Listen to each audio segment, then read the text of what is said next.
Kuortanen Olympic Training Center on myös useiden ulkomaalaisten huippu-urheilijoiden tukikohta. Intialainen Karamjoti Dalal valmistautuu Kuortaneella Rion paralympialaisten kiekonheittoon.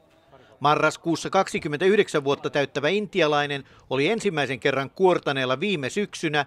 Silloin hän harjoitteli Suomessa kuukauden, menettäen samalla sydämensä paikalle.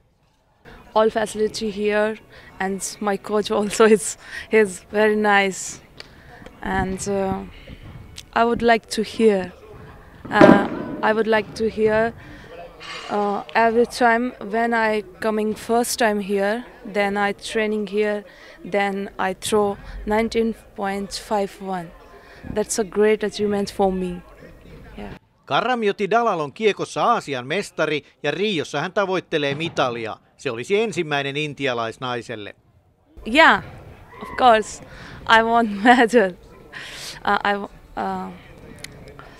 I think it's possible if I training here. Yeah.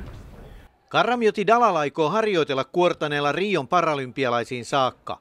Hän asuu New Delhissä. Miljoonakaupungin melskeeseen tottuneena hän osaa arvostaa Kuortaneen loistavia harjoitus- ja majoitusmahdollisuuksia.